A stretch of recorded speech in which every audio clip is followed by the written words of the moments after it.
El restaurante Jürgens ofrece un menú basado en la cocina continental francesa de primera calidad, amplia sección de platillos, coctelería internacional y más de 100 vinos a elegir. Disfrute de su almuerzo, cena familiar o de negocios de lunes a viernes. Los sábados le ofrecemos servicio de cena y los domingos los esperamos para recibirlos a partir del mediodía. Reservaciones al 2224-2455 o al WhatsApp 6390-1674. Restaurante Jürgens en Barrio Den, en San Pedro, en el Hotel Boutique Jade. Contamos con amplio parqueo gratuito. En Conavi nos comprometimos con la eficiencia y lo estamos logrando. Ya iniciamos con el nuevo paso a desnivel en Guadalupe. Pronto continuaremos con los trabajos en La Bandera, La Galera y Atillos. Casi está listo el paso a desnivel de Garantías y el puente binacional Zigzaola. Avanzamos con la ampliación a Limón, San José San Ramón y la construcción de Circunvalación Norte.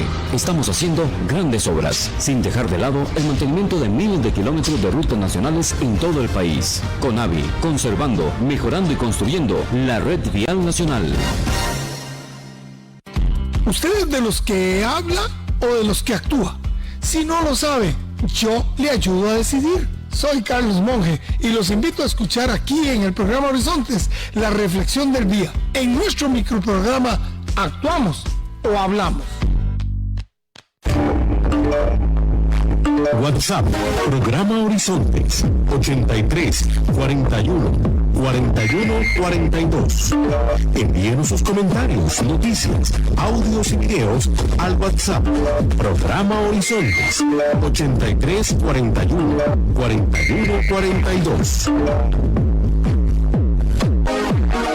Despertar cada día, a empezar la vida una vez más, hasta encontrar en el horizonte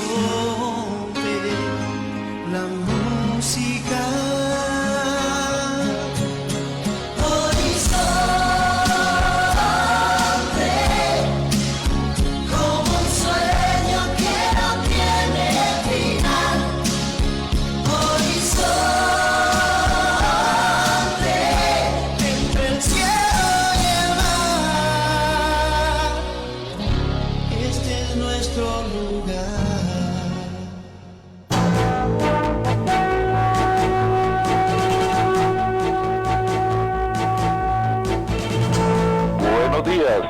Buenos días a nuestro compañero Rolando Jiménez en los controles principales.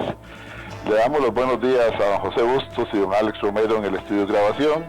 Igualmente saludamos a nuestros compañeros, don Brian Peraza, a Luisito, que es la persona encargada de redes sociales, tanto en el WhatsApp como en el Facebook. Y a ustedes, amigos y amigas, este servidor Edgar Obuel, en nombre de todo el equipo les dice gracias, muchísimas gracias por acompañarnos una vez más aquí en su programa de Cultura Ciudadana Horizontes, que inicia ya. A continuación, Costa Rica Hoy.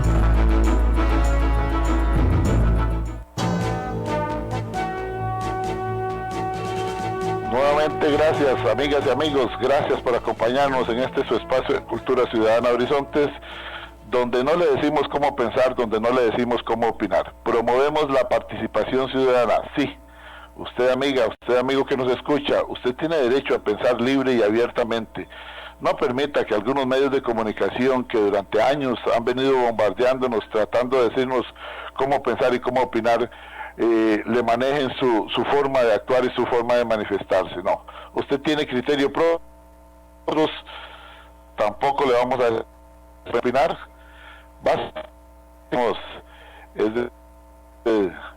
Piense y medite bien.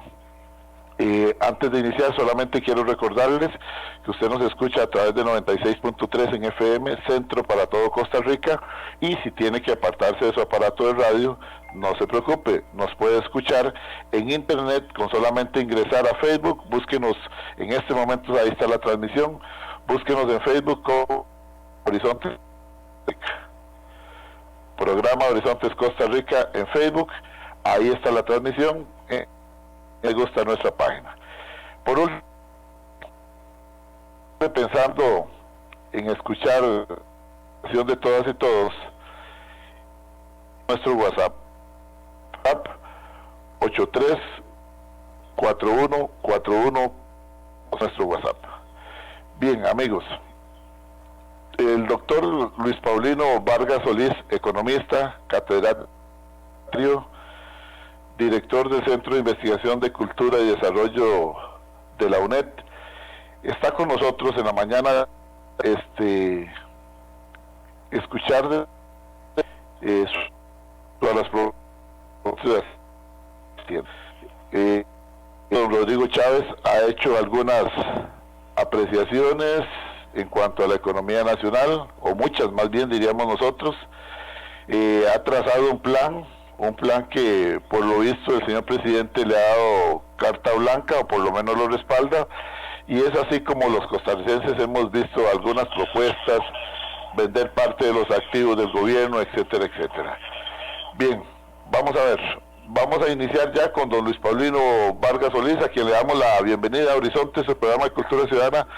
Doctor, bienvenido a Horizontes, gracias por acompañarnos.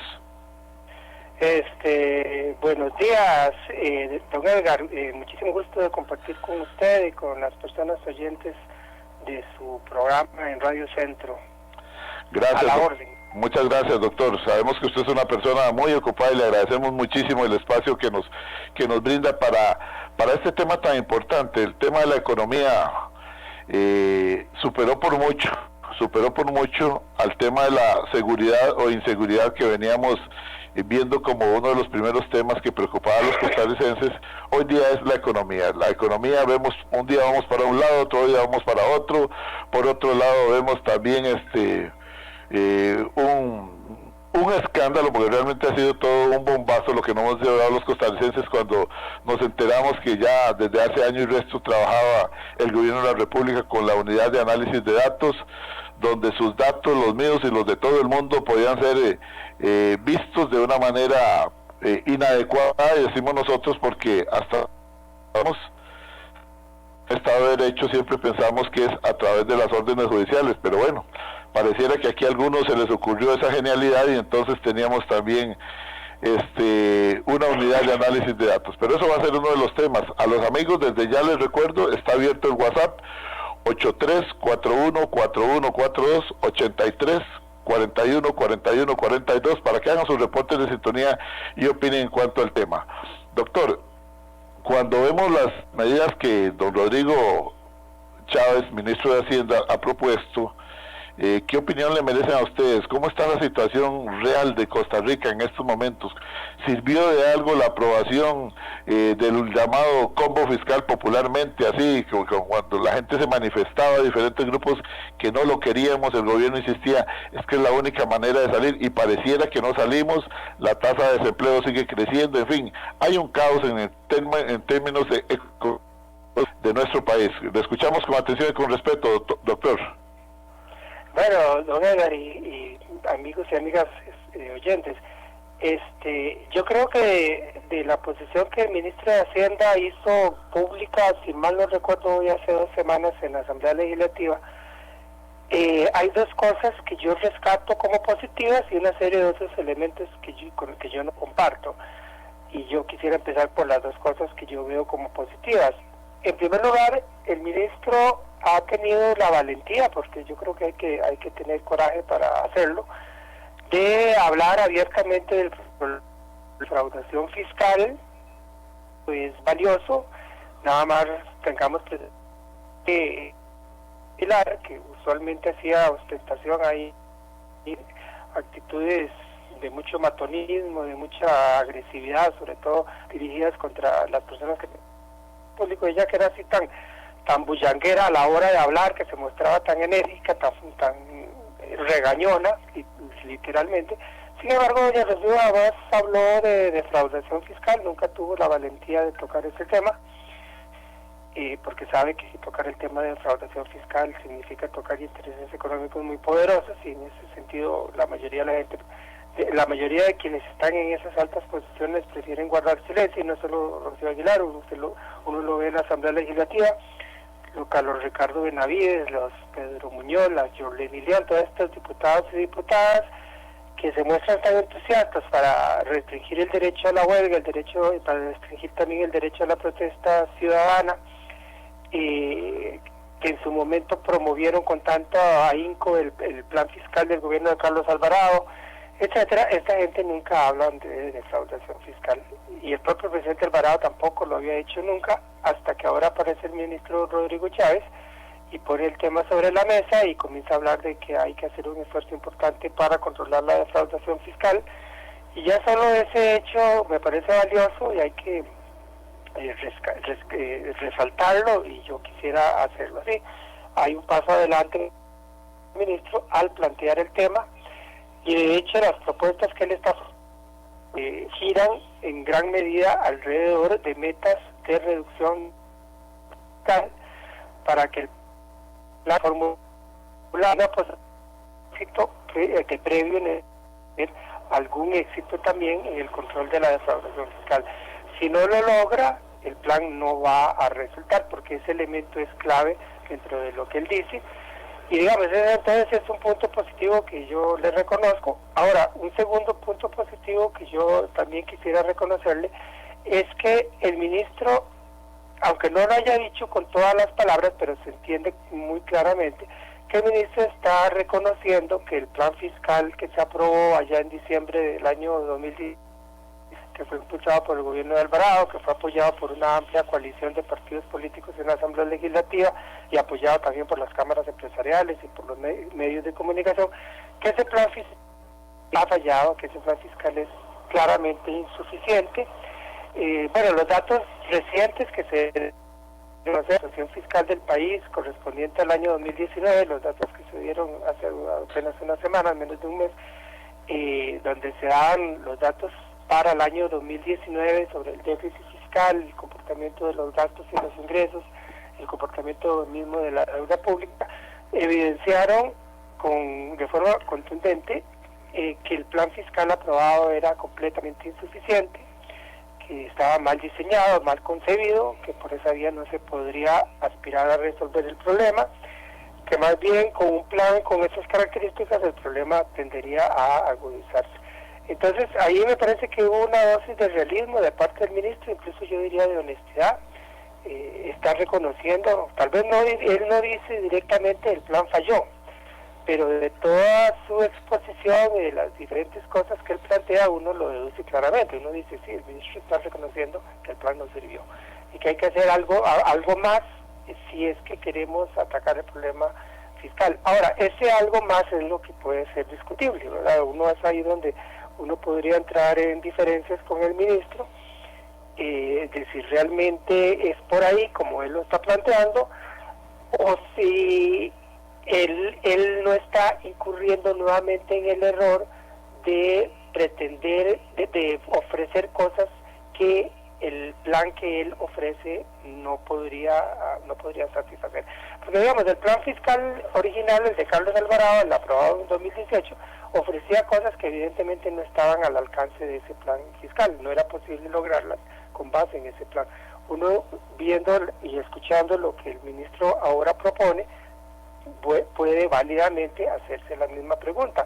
¿No está el ministro incurriendo en el mismo error de ofrecer cosas que dentro del plan que él nos ofrece no son factibles, cosas que ese plan no puede dar? Yo creo que el ministro está incurriendo en ese mismo error, y ya por ahí yo empezaría a expresar los puntos en que estoy en desacuerdo con el señor ministro, y que por supuesto ahí bajo la conducción suya podemos profundizar con más detalle.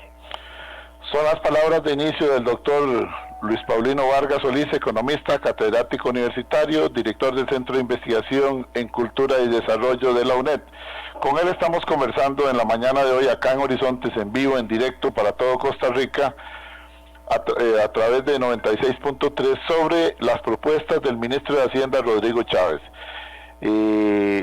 Escuchamos y coincido con usted, doctor Vargas Solís, en el sentido de que, pues sí, por primera vez un ministro valientemente habla de la evasión fiscal y esta barbaridad que se había venido dando cuando vemos condonaciones de deudas de 5.700 y resto de millones para un medio de comunicación, 3.700 y resto de millones para otro, y ni qué hablar de algunos grupos empresariales y políticos muy fuertes de este país que ni más ni menos que venían tratando de no cumplir con sus obligaciones tributarias, escamoteando sus recursos, sus responsabilidades, de manera que sí le hacían un daño muy grande a la economía nacional.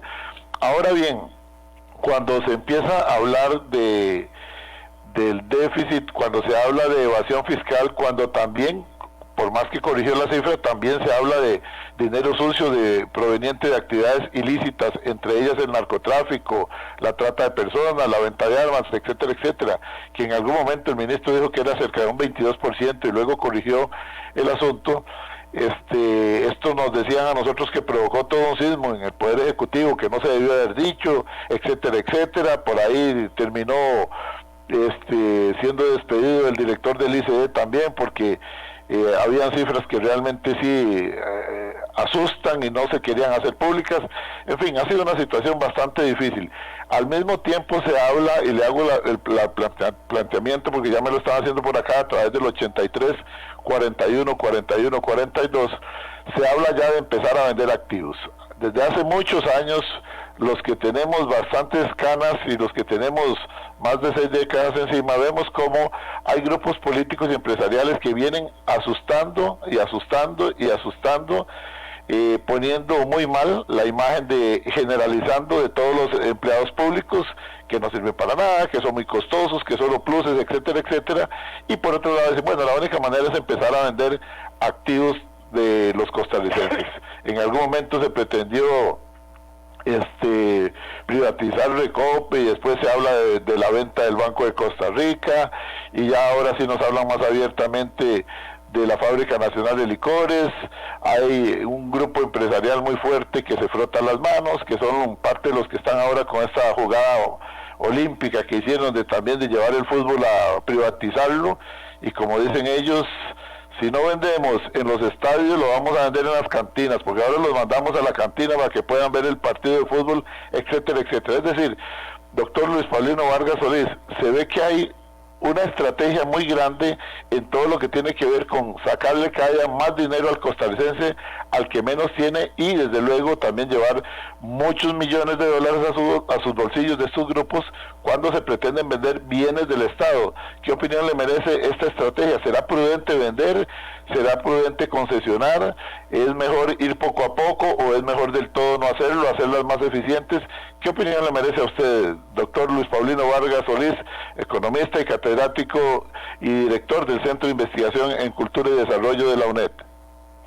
Sí, Edgar, vamos a ver, porque ya ahí es donde uno empieza a ver, le empieza a encontrar los lunares, los defectos a la propuesta del ministro Rodrigo Chávez. Después de haber señalado las partes positivas, uno empieza a ver dónde están las debilidades. El ministro dijo, tenemos que darle un guamazo a la deuda pública, y por ahí tiene razón, es indispensable hacer algo con la deuda pública. Ojalá encontrar una manera de evitar, de frenar que la deuda siga creciendo y comenzar a lograr en algún momento próximo, bien cercano, que empiece a reducirse. Eso está bien, pero ¿cuál es el primer paso que el ministro nos plantea para darle, comillas, ese guamazo del que él habló a la deuda pública? Bueno, el primer paso es tomar superávits de 11 instituciones públicas y dedicarlas a cancelación de deuda y privatizar el Banco VIXA, que está en Panamá, que es un banco cuyos propietarios son los bancos públicos en este momento, entonces el Banco Nacional y el Banco de Costa Rica. El Banco de Costa Rica tiene el 51% de la propiedad del Banco VIXA, 49% está en manos del Banco Nacional. Entonces privatizar VIXA y privatizar la Fábrica Nacional de Licores, FANAL.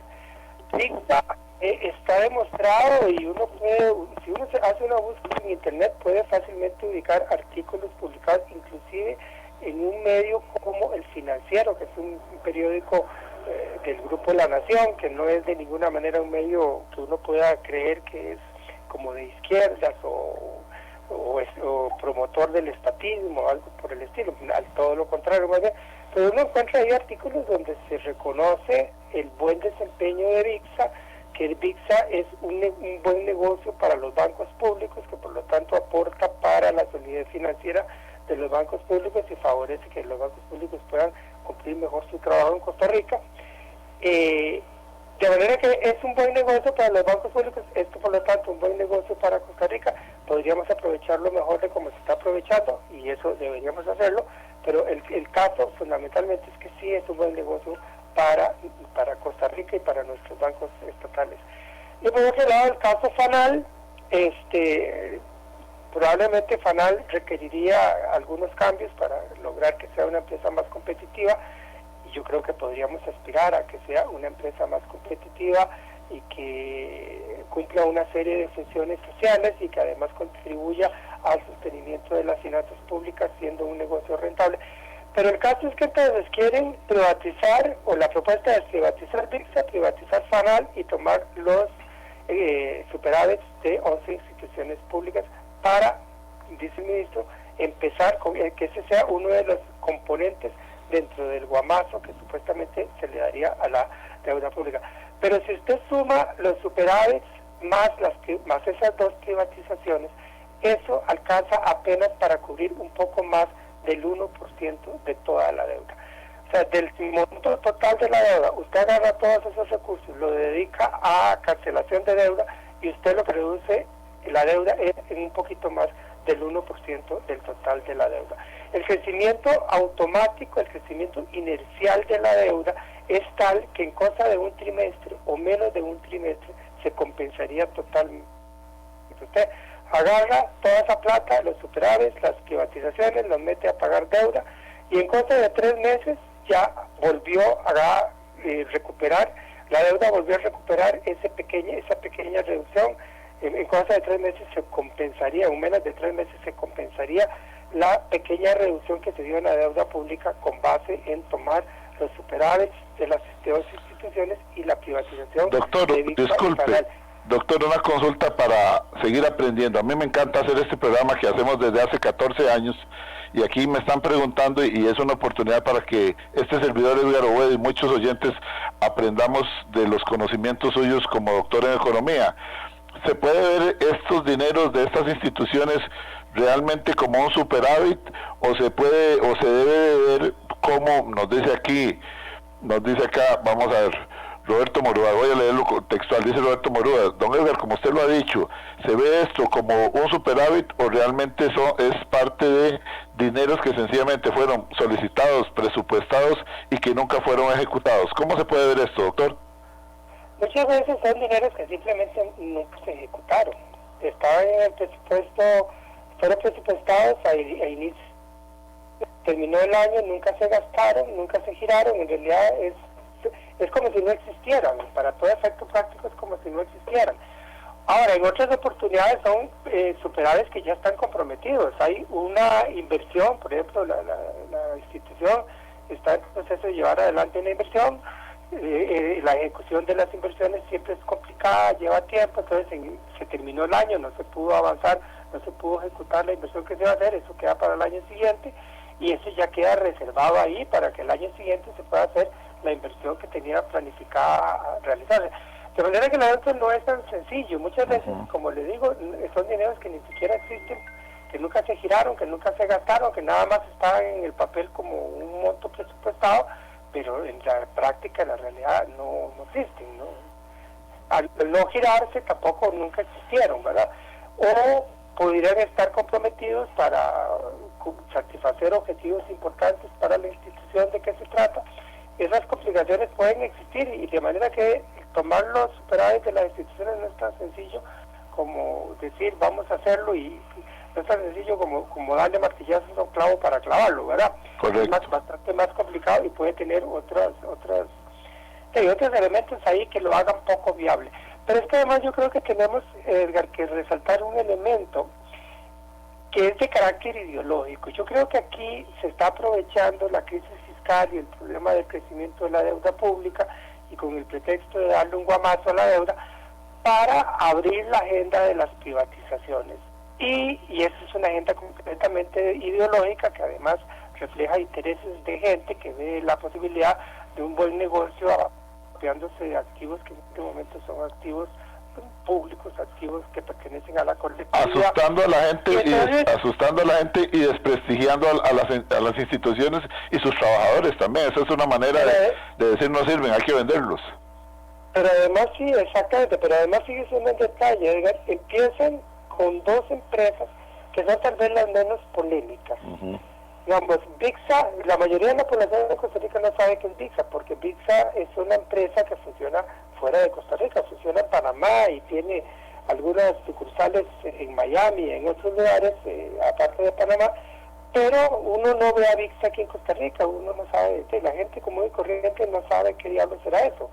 Y como les decía, porque la gente no sabe por la sociedad que VIXA no funciona aquí en Costa Rica, funciona fuera de Costa Rica, incluso funciona facilitando el comercio exterior de Costa Rica, apoyando el comercio exterior de Costa Rica, pero no es algo que la gente común y silvestre vea aquí en el país, como ven las agencias del Banco Nacional o ven las agencias del Banco de Costa Rica o los cajeros automáticos.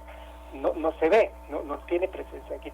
Entonces, recurrir a VIXA y luego a FANAL, que tal vez se podría argumentar, porque ¿quién mete al Estado produciendo bebidas alcohólicas? Se podría hacer esa pregunta para entonces justificar de por qué el Estado, el gobierno va a tener una empresa de producción de bebidas alcohólicas bajo su control. Entonces, son como los dos casos menos polémicos, tal vez como una especie de globito de prueba, soltemos ese globito de prueba a ver qué reacción hay, y si lo logramos con VIXA y con FANAL, seguimos con los que siguen, y los que siguen podría ser el Banco de Costa Rica, podría ser el INS, probablemente el Recope, y váyase a saber qué otras cosas, ¿verdad? Yo lo veo así, o sea, es inevitable poner el sospecho. Claro. No me gusta razonar de esa forma, pero en este caso es necesario hacerlo y es inevitable hacerlo. Yo creo que escogieron estratégicamente los dos casos menos polémicos para soltar el globito de prueba, ver cómo funciona, y si en este caso logran el cometido, entonces decir, bueno, ok, aquí vamos para los que siguen. Y por supuesto aprovechando el pretexto de la deuda pública para justificar las privatizaciones. Pero entonces ahí digamos, una objeción que yo presento, que yo por escrito la he puesto en mis redes sociales, que yo creo que es una pregunta que habría que hacerle al ministro de Hacienda, es decirle, mire, ministro, como costarricenses tenemos derecho a conocer una cosa: ¿qué nos sale más rentable? Una venta ahora apresurada para cubrir una partecita chiquititica de la deuda que no va a resolver absolutamente nada del problema de la deuda, hacer eso ahora en lo inmediato, o tener estas empresas o ver cuál es la rentabilidad que estas empresas nos podrían dar a lo largo de los años, y comparar esas dos cosas, cuál de las dos cosas resultan más rentables. Esa es una buena pregunta, una muy buena pregunta. Doctor, ¿usted me permitiría ir a una pausa? Perdone que lo interrumpa, para después escucharlo. No, de acuerdo. Gracias. Estamos hablando hoy, conversando con el doctor en Economía, Luis Paulino Vargas Solís, catedrático universitario, director del Centro de Investigación en Cultura y Desarrollo de la UNED. Vamos a una pausa rápidamente, porque estamos aquí aprendiendo de los que saben, escuchando la manera directa, la manera franca, y de una manera que no son términos en economía que resultan difíciles para entender, sino que el doctor, como buen académico, nos está explicando de manera que todos ustedes, nosotros, podamos entender para qué, para generar opinión. Estamos en Horizontes, su programa de cultura ciudadana, donde no le decimos cómo pensar, donde no le decimos cómo opinar, promovemos la participación ciudadana. Retornámonos. Ya regresa Horizontes, con los temas que a usted le interesan.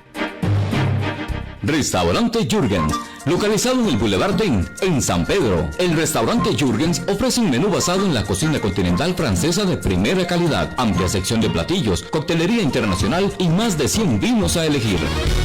Disfrute de su almuerzo, cena familiar o de negocios de lunes a viernes. Los sábados le ofrecemos servicio de cena y los domingos los esperamos para recibirlos a partir del mediodía. Reservaciones al 2224-2455 o al WhatsApp 6390-1674. Restaurante Jürgens en Barrio Den, en San Pedro, en el Hotel Boutique Jade. Contamos con amplio parqueo gratuito. Para la atención de emergencias, visitas médicas domiciliarias, traslados a centros de salud y mucho más, Grupo Médicas, con 25 años de experiencia, somos la compañía preferida por los costarricenses para la atención médica extrahospitalaria. Tenemos un plan justo para usted y su familia. Afíliese al 2290-5555. Grupo Médicas, llevamos tranquilidad donde más la necesite. En Conavi nos comprometimos con la eficiencia y lo estamos logrando. Ya iniciamos con el nuevo paso a desnivel en Guadalupe. Pronto continuaremos con los trabajos en La Bandera, La Galera y Atillos. Casi está listo el paso a desnivel de Garantías y el puente binacional Zigzaola. Avanzamos con la ampliación a Limón, San José San Ramón y la construcción de Circunvalación Norte. Estamos haciendo grandes obras, sin dejar de lado el mantenimiento de miles de kilómetros de rutas nacionales en todo el país. Conavi, conservando, mejorando y construyendo la red vial nacional. ¿Usted es de los que habla o de los que actúa? Si no lo sabe, yo le ayudo a decidir. Soy Carlos Monge y los invito a escuchar aquí en el programa Horizontes la reflexión del día. En nuestro microprograma ¿Actuamos o hablamos? WhatsApp, programa Horizontes, 83 41 41 42. Envíenos sus comentarios, noticias, audios y videos al WhatsApp, programa Horizontes, 83 41 41 42. Para la atención de emergencias, visitas médicas domiciliarias, traslados a centros de salud y mucho más, Grupo Médicas, con 25 años de experiencia, somos la compañía preferida por los costarricenses para la atención médica extrahospitalaria. Tenemos un plan justo para usted y su familia. Afíliese al 2290-5555. Grupo Médicas, llevamos tranquilidad donde más la necesite.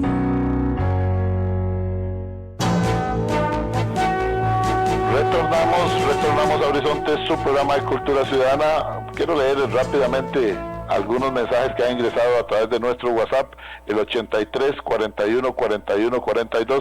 Un saludo para don Franklin Salazar Guzmán, allá con el cooperativismo bien puestos en el campo, en el trabajo, en la oficina, en todo el país.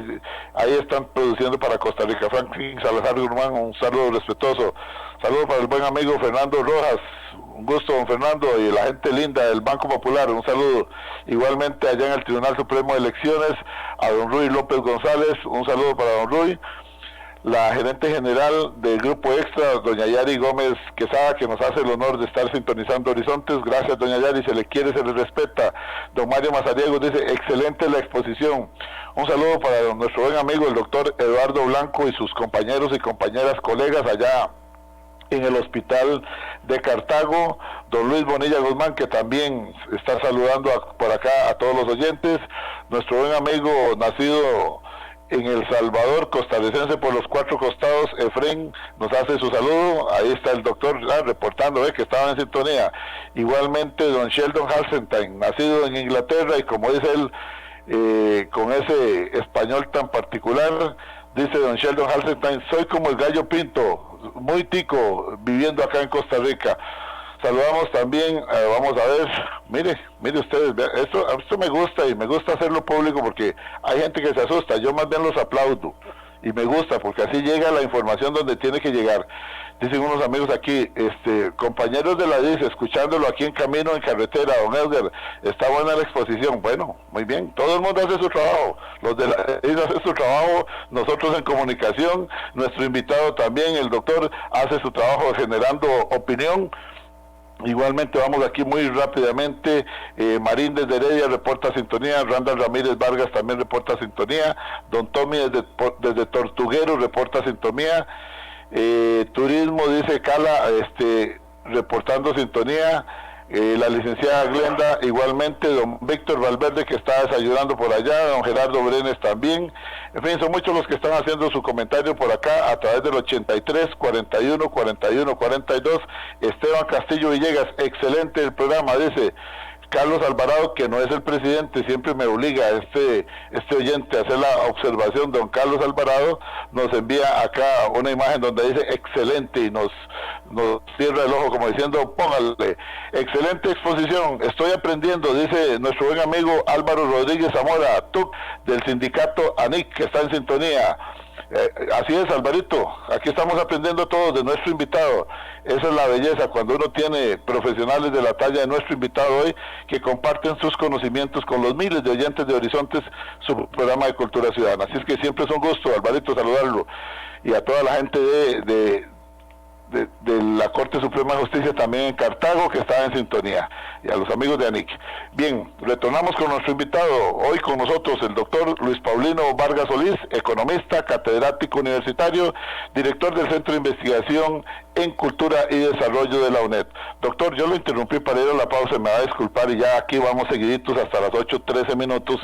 Usted va a hacer una exposición en cuanto a sus reflexiones, estábamos con el tema de vender o no vender, qué tan apresurado. Y yo le agrego algo que nos decía alguien acá durante el corte, para que usted continúe. También se han precipitado desprestigiando, nos dice por acá, vamos a ver, la señora Antillón de Escazú, que siempre participa mucho, dice, también se han preocupado, lo leo textual, en desprestigiar algunas empresas, diciendo que son un hueco, que no sirven para nada, que solo pérdidas. ¿Cómo vamos a ir a sacarles plata a la hora de venderlos? A quien le vayamos a vender, lo primero que va a decir, aquí están sus declaraciones del presidente y los exministros, y algunos ministros que dicen que no sirven para nada algunas instituciones. ¿Será esto una estrategia más, dice la señora Antillón, para terminar de bajarles el precio y casi entregarlas regaladas? Le escuchamos con mucha atención y con mucho respeto, doctor Luis Paulino Vargas Solís. Sí, Edgar, y oyentes, yo le decía, y creo que esa es una pregunta fundamental, tendríamos que preguntarle al señor ministro, bueno, ministro, ¿qué nos resulta más rentable, para redondear la idea al final de lo que estábamos hablando, qué nos resulta más rentable? ¿Vender las empresas ya así en carrera para llenar un huequito chiquitito dentro del total de la deuda pública, apenas un 1% de la deuda pública, que en cosa de un trimestre ya volverá a compensar ese 1% por el crecimiento inercial de la propia deuda? ¿Qué nos conviene más? ¿Eso o ver cuál es la rentabilidad de estas empresas en el mediano y largo plazo? Porque VIXA es rentable y VIXA contribuye a que los bancos estatales tengan un patrimonio más sólido y puedan entonces cumplir mejor sus funciones como bancos públicos. Si están cumpliendo esas funciones es otra cosa, tenemos que discutirlo por aparte. Yo creo que los bancos públicos nos están quedando en deuda, eso también tenemos que discutirlo, pero digamos que esa es una discusión aparte. Y en cuanto a FANAL, yo creo que FANAL podría cumplir una serie de funciones importantes, desde apoyar la comunidad donde está, del Cantón de Grecia, apoyar a los pequeños productores, generar recursos para el fisco, para la hacienda pública. Y si es que hay que modernizar a FANAL y hacerlo competitivo, pues hagámoslo. Yo creo que vale la pena. Y que no me vengan a decir que una empresa pública no puede hacerlo. Ahí tenemos el caso de Correos de Costa Rica. Correos de Costa Rica atravesó un proceso de transformación en su momento, hace como 20 años, y se transformó en una empresa sumamente competitiva, como lo es hoy día Correos de Costa Rica. Es correcto. Yo estoy segurísimo que existiendo la voluntad política y la energía, el liderazgo, se puede lograr. Ahora, otra cosa que yo quisiera resaltar, sin entrar en mucho para no hacer enredos, cuando uno ve el detenimiento, las propuestas del ministro de Hacienda, uno se da cuenta que el ministro fundamentalmente está proponiendo un aumento muy grande, muy considerable en los ingresos por impuestos. La parte sustantiva de la propuesta, más esta cuestión de los superávit, de las instituciones públicas y la privatización del ICSA y de FANAL, eso es, como ya lo he tratado de explicar, una pecata minuta, es una cosita chiquitica dentro del total. La parte principal viene en aumento de los ingresos por impuestos, pero el ministro dice, no vamos a crear nuevos impuestos, no vamos a tocar los impuestos ya existentes, eso se queda como está. ¿De dónde vendrían entonces esos ingresos adicionales por impuestos? Según la propuesta del ministro, del control de la defraudación fiscal. Y ahí el ministro está poniéndose sumamente ambicioso, planteando metas de incremento de los ingresos por impuestos mediante control de la defraudación, que son metas sumamente ambiciosas, muy significativas, cuantitativamente hablando son muy significativas. Y eso, digamos, en principio a uno le suena bien, uno puede decir, mucha, qué dicha, aquí tenemos un ministro que está dispuesto a echarse el pleito, a dar la lucha contra la defraudación fiscal y a incrementar los ingresos del gobierno en una forma muy significativa con base en ese control de la defraudación fiscal. Pero aún así hay detalles que están pendientes de aclararse, porque cuando hablamos de defraudación fiscal, cuando el ministro habla de defraudación fiscal, habría que preguntarle de qué defraudación fiscal propiamente estamos hablando. Porque yo creo que uno tiene que diferenciar entre la defraudación fiscal, que tiene que ver, por ejemplo, con ese montón de empresas chiquititicas, de microempresas que están en la informalidad laboral, pero también incluso defraudación fiscal que se lleva a cabo por parte de empresas pequeñas y medianas, que para qué vamos a negar que eso existe, porque efectivamente existe. Que hay que diferenciar ese tipo de defraudación fiscal de la defraudación fiscal que tiene que ver con la gente muy rica, que tiene su riqueza y sus ingresos ocultos en paraísos fiscales fuera de Costa Rica. Son dos cosas distintas, porque las microempresas que están en la informalidad laboral efectivamente están evadiendo impuestos, pero están evadiendo impuestos no porque sean unos delincuentes y unos sinvergüenzas, sino fundamentalmente por un asunto de sobrevivencia. Tienen que hacerlo así, porque si no simplemente se mueren, y eso es real también para muchas pequeñas empresas, incluso para empresas de tamaño más mediano, digámoslo así. Son empresas donde la defraudación fiscal efectivamente existe, desgraciadamente existe, pero no necesariamente es por una actuación delincuencial, no es necesariamente porque son unos criminales sinvergüenzas que no quieren pagar, sino muchas veces es por una cuestión de sobrevivencia. Es un poco elegir entre pagar el impuesto y cerrar la empresa, ¿verdad? O pagamos los impuestos y cerramos, o mantenemos la empresa abierta y nos la jugamos tratando de reducir los impuestos que hay que pagar. Entonces, el ministro tendría que aclarar a dónde le vamos a caer. A esa gente de las microempresas, de las pequeñas empresas que están evitando impuestos, o a los ricos, verdaderamente ricos, que tienen la plata oculta en paraísos fiscales, el dinero, la riqueza, los patrimonios, el ingreso en paraísos fiscales. Hay gente que tienen cuentas bancarias y empresas pantalla en Panamá o en Bahamas o en Gran Caimán, y a los cuales en sus cuentas bancarias aquí en Costa Rica le depositan lo necesario para el mes. Bueno, lo necesario para el mes, que siempre es muchísimo más que lo que cualquier costarricense normalmente gastaría, pero le depositan eso porque todo el resto está siendo manejado fuera de Costa Rica, ¿verdad? Está en la oscuridad fuera de Costa Rica, fuera de cualquier control de la tributación. Entonces el ministro tendría que aclarar eso, ¿verdad?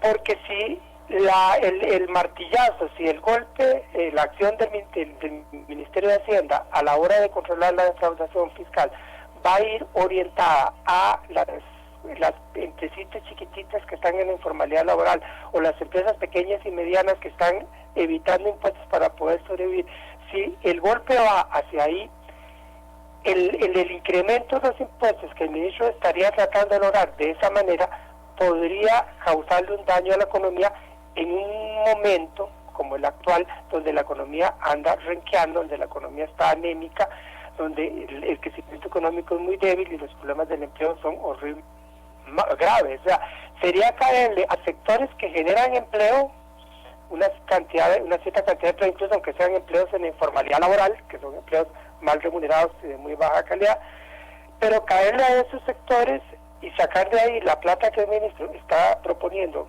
sacar, que es mucho dinero, francamente es mucho dinero lo que él está proponiendo obtener mediante el combate a la defraudación fiscal. Entonces, sacarlo de ahí podría tener serios inconvenientes para la economía, porque sería golpear empresas que les cuesta sobrevivir, empresas para las cuales hay que crear condiciones para los próximos años, crear condiciones en el mediano y largo plazo para que esas empresas prosperen, florezcan, se consoliden, y ya ahí sí ya consolidadas esas empresas puedan cumplir sus obligaciones con el gobierno, sus obligaciones tributarias, y al mismo tiempo ser empresas que den una buena ganancia para sus dueños y paguen un buen salario para sus trabajadoras y trabajadores. Pero no inmediato, darles ese golpe podría ser tumbarlas, ¿verdad? Podría ser hacerles el knockout, ¿verdad? Y eso en un momento en que la economía anda muy débil, muy renqueante, con problemas de empleo tremendos, con un crecimiento económico anémico, completamente anémico. Entonces, ese es un aspecto que a mí me parece clave, que el ministro tiene que aclararnos. ¿A quién carajo le vamos a caer? Si se trata de controlar el fraude fiscal, qué dicha, maravilloso, aplausos por el intento el empeño de controlar el fraude fiscal, pero ¿a quién le vamos a caer? Porque eso es clave en todo este asunto, y es hay entender, ¿verdad? Y eso en la propuesta del ministro no está clara. El ministro hay elementos donde el ministro lo insinúa, pero no termina de aclararlo. Es el asunto famoso, tan traído y tan llevado, de la reactivación de la economía. ¿De qué carajos hablamos cuando hablamos de reactivación de la economía? Hablamos de poner la economía a crecer a ritmos significativos. Yo a veces utilizo, para explicárselo a la gente, la imagen la metáfora de un carro de marchas, un automóvil de marchas que se le jodió la caja de cambios, y entonces resulta que usted arranca el carro y sale la primera, de la segunda, y ya después no puede pasar de la segunda a las marchas superiores, no puede pasar ni a tercera, menos a cuarta y a quinta. ¿Qué pasa cuando el carro se queda, cuando la marcha está pegada en segunda? Que el carro no puede agarrar velocidad, el carro va apretado, avanzando lento, porque no puede agarrar velocidad, porque no puede subir las marchas a marchas más veloces. Pero eso está pasando con la economía de Costa Rica. Con una tasa de desempleo del 12.5 y que tiende a crecer, ¿cómo entender esto? Ese carro sigue atascado. Es que precisamente ese es el asunto. O sea, como la economía está atascada, enclochada, pongámoslo así, la economía no genera empleos. Entonces tenemos alrededor de 310,000 personas en ese empleo, y súmele más de 1 millón de personas, porque esas son las cifras del INEX, más de personas que están. Vemos que la informalidad laboral son empleos de muy baja calidad, con salarios malos, sin seguros, y todo eso Costa Rica necesita resolverlo. Nosotros necesitamos resolver no solamente la situación de más de 300,000 personas desempleadas, es que el millón y resto que están en la informalidad necesitan un trabajito decente. O sea, no es satisfactorio la gente en trabajitos basura, mal pagados, tampoco es satisfactorio. Eso hay que resolverlo. Entonces, para eso hay que arreglarle la caja de cambios a ese carro, para ponerlo así, y que podamos pasar a la tercera, y que ese carro avance, que tiene que avanzar. Ese es, cuando hablamos de reactivación, estamos hablando de eso, una economía dinámica que genere muchos empleos, ¿verdad? Porque necesitamos, es urgentísimo proveer esos empleos decentes que la población de Costa Rica requiere, porque finalmente los datos de empleo, de desempleo, de informalidad, cuando decimos 300,000 personas desempleadas, 1 millón de personas en la informalidad laboral, ahí estamos hablando de seres humanos que sufren angustia, y eso es fundamental. Pero además, Edgar, entendamos una cosa, como yo tantas veces, hace un siglo atrás, cuando todavía el café era el producto principal en Costa Rica, hace un siglo el dicho usual era decir, el mejor ministro de Hacienda de Costa Rica es una buena cosecha del café. Bueno, eso sigue siendo válido hoy día, pero lo tendríamos que modificar para decir, el mejor ministro de Hacienda de Costa Rica es una economía dinámica, una economía que crezca, que genere muchos empleos. Por eso yo resaltaba, Edgar, lo de que es necesario que el ministro aclare si es real que le va a caer a la defraudación fiscal, que va a ponerse las pilas y va a combatir la defraudación fiscal en serio. ¿A quién le va a caer?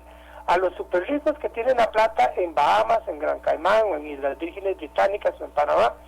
¿O a esas pequeñas empresitas que están aquí adentro, funcionando aquí adentro, que no están ocultas fuera de Costa Rica, que están evitando impuestos, porque efectivamente eso ocurre, pero que evitan impuestos no porque sean unos delincuentes sinvergüenzas, sino para sobrevivir. Doctor, nos quedan solamente nos quedan 2 minutos de programa, y me están pidiendo aquí un comentario suyo que no nos va a dar tiempo, en cuanto a lo que llaman el fiasco de la Unidad Presidencial de Análisis de Datos. ¿Podría usted referirse en minuto y medio a ese tema? Disculpe que lo interrumpa así, que le corte así.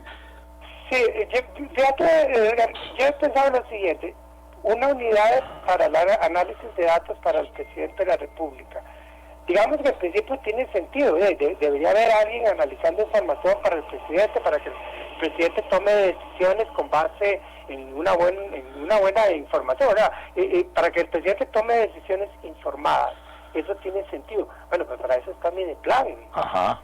Yo no entiendo para qué hay que crear una unidad de análisis de datos para el presidente si ya tenemos Mideplan, y la función de Mideplan es precisamente cumplir esa función asesora que le están atribuyendo a esta unidad. Pero además, cuando yo me pongo a leer y escucho lo que se dice, que ahí pusieron que para tener acceso a información confidencial, yo me pongo, pero ¿quién es el pedazo de animal, el pedazo de... Con el perdón de los animales? No, dígalo así como, así me gusta, doctor. ¿Cómo se puede cometer una yeguada de esas dimensiones con la disculpa de las yeguas, verdad? Porque no se merece la comparación. ¿Cómo se puede cometer una yeguada de ese tipo? ¿En qué cabeza cabe, por favor, en qué cabeza cabe poner lo de la confidencialidad? Digamos, ahí hay una estupidez gigantesca, pero también de fondo hay una inclinación autoritaria. O sea, uno tiene que tener, ahí tiene que haber personas que tienen dentro de sí una inclinación autoritaria que las lleva a meter la pata de esta forma. Pero esta inclinación autoritaria, yo lo resalto, esta inclinación autoritaria está en las élites políticas de Costa Rica. Muy bien. Estas mismas élites que han prácticamente proscrito las huelgas y proscrito la protesta ciudadana. Ese autoritarismo de los Carlos Ricardo Benavides, la Yoleni León y todos estos diputados que ahora brincan con esta unidad de análisis presidencial. Bueno, ese mismo espíritu autoritario que está presente en esta unidad de análisis, esa carajada, es el mismo espíritu autoritario de quienes promovieron, por ejemplo, para poner solo un ejemplo, ese proyecto sobre huelga. Gracias, doctor Luis Paulino Vargas Solís. Lo invito para que mañana, que vienen sus compañeros de la UNED, y a todos los miles de oyentes, conflicto por las tierras en territorio indígena Salitre, y los reportajes de un canal de televisión que no favorece en nada. Mañana a las 7:20 de la mañana acá. Doctor, muchísimas gracias, muy amable, y a ustedes, amigos y amigas, gracias. Bendiciones, doctor, gracias. Con mucho gusto, gracias a usted. Gracias, nosotros nos vamos. Mañana a 7:20 retornamos. Gracias.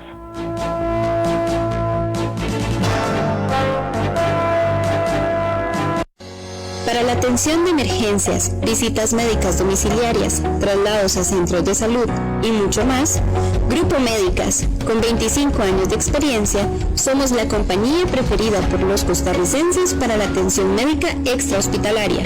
Tenemos un plan justo para usted y su familia.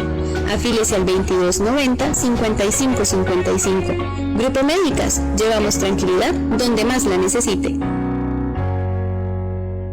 Restaurante Jürgens, localizado en el Boulevard Den, en San Pedro. El restaurante Jürgens ofrece un menú basado en la cocina continental francesa de primera calidad, amplia sección de platillos, coctelería internacional y más de 100 vinos a elegir. Disfrute de su almuerzo, cena familiar o de negocios de lunes a viernes. Los sábados le ofrecemos servicio de cena y los domingos los esperamos para recibirlos a partir del mediodía. Reservaciones al 2224-2455 o al WhatsApp 6390-1674. Restaurante Jürgens en Barrio Den, en San Pedro, en el Hotel Boutique Jade. Contamos con amplio parqueo gratuito.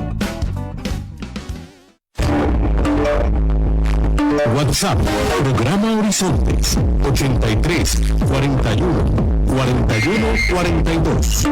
Envíenos sus comentarios, noticias, audios y videos al WhatsApp, programa Horizontes, 83 41 41 42.